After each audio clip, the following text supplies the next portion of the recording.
it feels like even though Boston was the first conference after COVID, this does kind of feel like the welcome home event for NFPA. Yeah, I think all of us as staff kind of have that feeling too. I think Vegas is our bigger shows when we have them in Vegas. So it feels like we're back at it, like a bigger conference, kind of getting all the wheels moving again. It feels really good to be back in Vegas. Hey everybody, thanks for tuning into this episode of the Fire Sprinkler Podcast. I took a quick 3-week break from posting anything. In that time, I went to the NFPA convention in Las Vegas and helped a couple buddies out with an event called Borderfest here in Sarnia, Ontario. I still have NFPA mugs. They're going to be coming out with another giveaway soon. Thanks everybody for tuning in. I'm going to start posting videos that I recorded from the NFPA conference live in Las Vegas, Nevada. So stay tuned. Thanks everybody for the support. www.firesprinklerpodcast.com. Help start rolling in the donations for the Laying It Down for Camp Bucko fundraiser I'm doing. Check out the website for more information. Here we go. Like and subscribe. Hey everybody, thanks for tuning into this episode of the Fire Sprinkler Podcast. We are still at the NFPA convention here in Mandalay Bay, Las Vegas, Nevada. How's it going today? Good. It's awesome. I'm glad to be here. Thanks for having me on the podcast. Absolutely, Shawn. Long-time listener. I'm a long-time listener. First-time caller? Yes. Awesome. So it's good. It feels like, before we kind of get into the weeds here, we don't really have a topic per se as to what we're going to talk about, but we're going to talk about the Expo in general.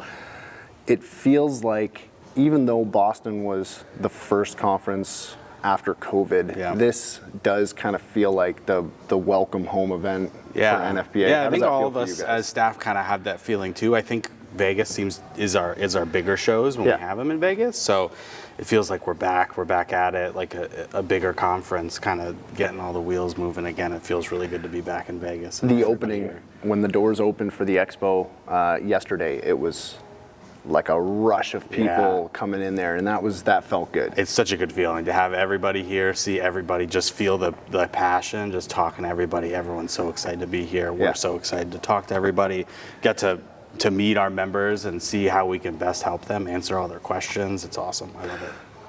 As far as what this conference is for NFPA, obviously it's a big event. It's the kind of flagship event in the fire protection industry in, I would say, North America, the world, but mostly North America. You do get some people coming from overseas that come here, South America, stuff like that. But I would say probably 90% of the people are from North America, the U.S., and Canada.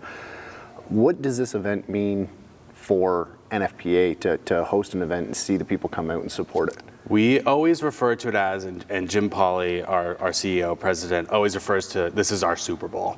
Yeah. Every year, everybody in the association, this is what we're working towards. Yeah. And it recharges everybody at NFPA to see everybody that you have such an impact on. Recharges you after the event's done? Because during the event, it recharges me. Leading up to the event, you're probably like... Lots and lots of work goes into it. So I am part of, I do a lot of the technical leading for C&E, and that involves going through all the proposals for the educational sessions, doing all the review process. We've got a team of people that we review all the proposals for educational sessions, and we choose them, we build the sessions out. That starts in September.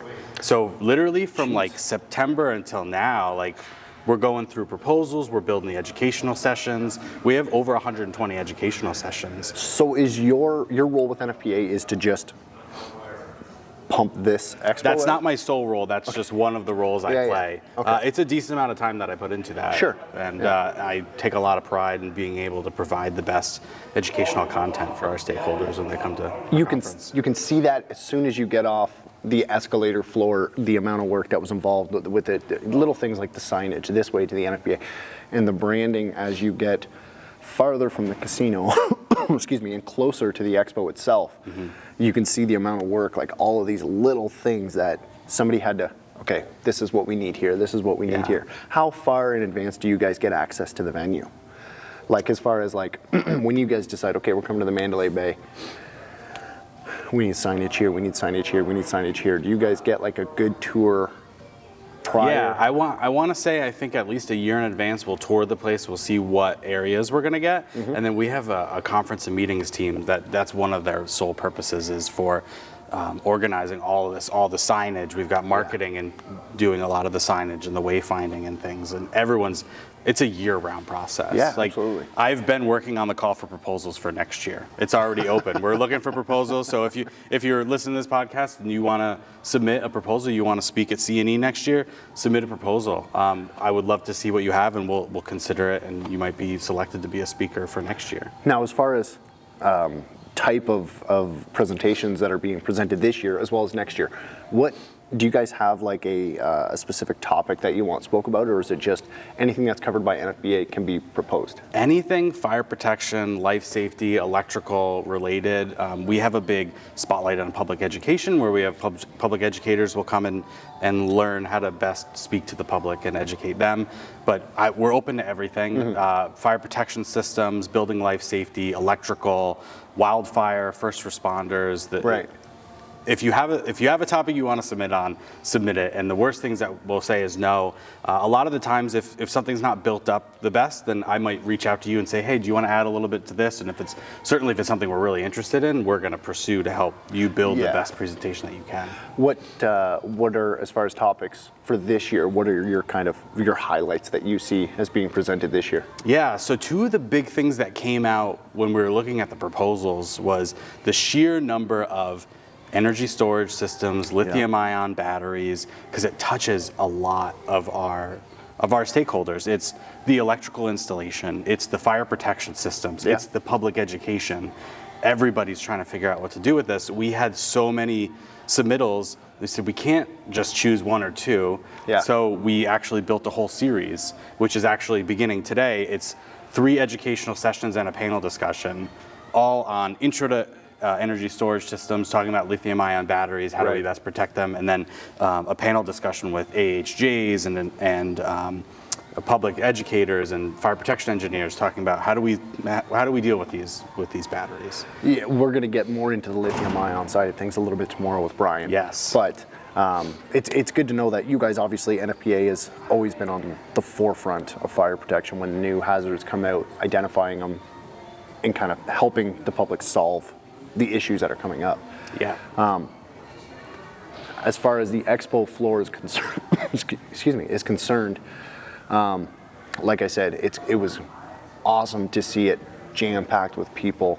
The vendors were super excited to see. I think everybody was kind of standing around like, there's a lot of people here, but is there going to be a lot of people here?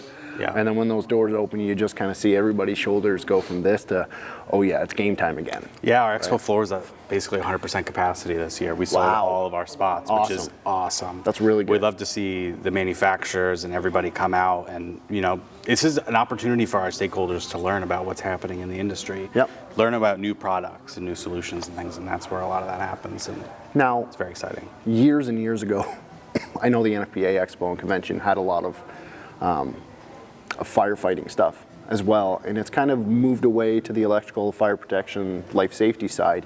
But I did notice a couple of those manufacturers, smaller booths, but maybe it's going to start coming back to where so what we've been seeing with our conference and expo over the past decade or so is we would try to push for educational sessions towards the line firefighter, but we notice that's not who's coming. We're getting the safety officers, the fire prevention officers, that kind of thing. So we have educational sessions that are on first responder health and safety, first responder training, not something that a line firefighter is going to come and learn new firefighting tactics, but it's going to be for that safety officer or something to learn how do we best apply our NFPA codes, because we have a ton of NFPA codes and standards for first responders about organizations and qualifications of that. So that's where we're kind of pushing more of our educational sessions towards. And not to say that this event isn't for stuff like that, but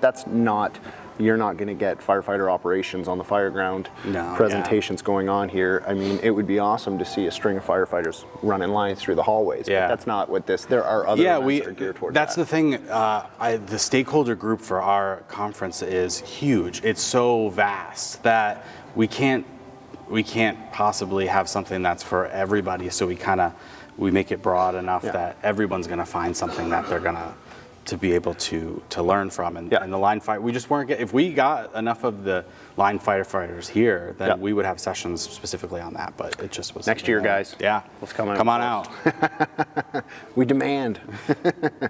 Awesome. What kind of takeaways are you taking? It's only been day one, but as far as feedback from the event so far, what kind of feedback are you getting? Oh, everybody's just happy to be back. Yeah. Like we were talking, being back in Vegas just has that new feeling, and just meeting all of our stakeholders and seeing how we can best provide education for them and help solve their problems is what is exciting to me. It's been awesome to be a part of it. It's an honor that NFPA is allowing to be as involved with the expo and the conference as I have been. It's an honor to have you here. I love the podcast. We love people educating people on fire and life safety. I mean, that's what we're here for. So we really absolutely. appreciate it. Like I tell anybody from NFPA that'll listen, anything NFPA wants to do with me, hey, Yeah. absolutely. Thanks for coming All on right, and talking. I appreciate Awesome. it, Chris. Thanks. Hey everybody, the Laying It Down for Camp Bucko fundraiser is still going on. The donations have slowed down, but the hoses have not. This sea can is starting to get filled up. These are the ones I just unloaded from the trailer. Those are the ones that were sitting here since last year. These are all still sitting here from last year. We're looking to get donations rolling in. In addition to those hoses that I just showed you, I still have a picture that I'm going to insert right here of all the fire hoses that are still up in Pickering, Ontario. Thank you to the Toronto Social Housing for donating 95% of these fire hoses, as well as everybody else from Southwestern Ontario and Ontario for donating hoses. But let's get those donations to roll in. The link is posted below. $20 a hose. Let's get some money in and let's support Camp Bucko. Thanks, guys.